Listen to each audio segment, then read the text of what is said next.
Active Investor here, bringing you another independent analysis. This time we're taking a look at ticker symbol CLRB, that's Cellectar Biosciences Incorporated. The chart we have here today is going to be a 2-hour chart. Each candlestick on this chart representing 2 hours of trading. So we go back all the way to right around May 20th. Had to calculate that in my mind for a second. May 20th, so just about a month ago almost. This stock has obviously seen some really interesting movements, as you guys can see. We just have had swings left and right here, but we have some serious resistance to break at $4.60. Tested it once, tested it twice, 3 times, 4 times, 5 times even. And although these wicks didn't quite get up there, they came close. And although these wicks did break above there, they ended up breaking down. And actually, I should correct myself, it wasn't just the wick, but it was also the candle. But even though we tested a little bit above it and not quite there, that 460 resistance is the most tested area in that range. So I'm calling 460 the top for now.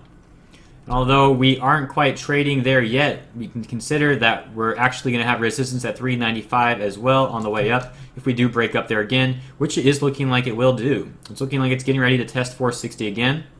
So below our current trading range, we obviously have support. That's going to be this area here.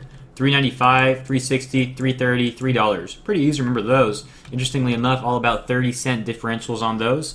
Also meaning that each area of support is just about 10% lower than the last. Now I will give you guys something of a bit, let me rephrase that. I have a confession, guys. I have a confession to make. And my confession is that I stopped writing this out. Rather, I started writing it out differently, because I think I'm getting the hang of using this little tool here. It's starting to look really nice, so hope you guys can read the writing. Anyways, let's focus on the chart now. So, why am I saying it looks like it's going to test 460 again? Well, let's take a look at these moving averages. Obviously, we got the 13 period, that purple line, above our other moving averages, the green 20, and then the 50 yellow. So we just had them cross in the perfect order, thanks to that little after hours trading block there, which came above that prior candle. So it's looking like our averages are starting to curve back up, and not only that, but our candles are trading above the averages, which is always going to be bullish. For example, over here on the left-hand side, you can see that when we were trading above all those simple moving averages, that's when we saw that huge increase. On the same note, over here, above the simple moving averages, and here above the simple moving averages. So once again, we're above the simple moving averages, and they're starting to arc up in the perfect bullish order. Not only that, but if we take a look down here at the relative strength index, you can see that our averages here on the RSI is also starting to arc up, almost bouncing off the 20 line. And usually you'll see that when something's really bullish, it'll just kind of bounce off the 20 line and keep on going. It won't even go to oversold. It'll sell off, almost go to oversold, bounce off the 20 line, and work its way back up to the 80 line. Once we're above that 80 line, that's when we can see something run big time. For example, over here, I'm going to draw a line where we were overbought, and you can see that's when we had that huge increase. See if we can get another area like that. This area, not so much. We were overbought, didn't really see much of an increase. But if you take notice of that, our simple moving averages weren't really looking good there. So obviously we weren't going to see much of a run.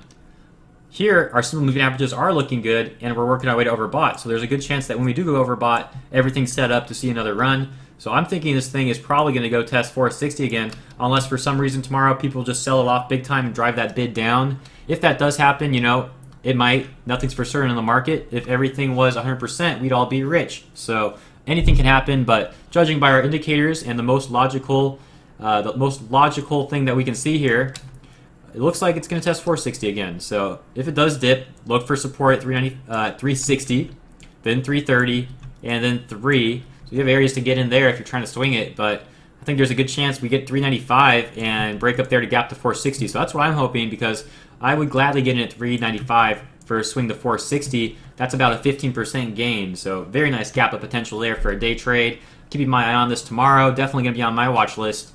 And if it breaks, if 360 breaks, we can try to see a bounce off 330. If 330 breaks, we can see a bounce off 3. But I really hope that 360 holds. That way we can see that first play I mentioned, which would be a break of 395 and a run to 460. If you guys have any questions or comments, leave something below. I'll take a look. And the last thing I want to mention is hopefully we don't get denied there again, because though we had a triple top over here, we didn't really get denied too hard. I mean, we still found a higher low compared to where we were trading earlier, so not the worst denial. It's still looking pretty good. So let's see what it does tomorrow. Catch you guys then.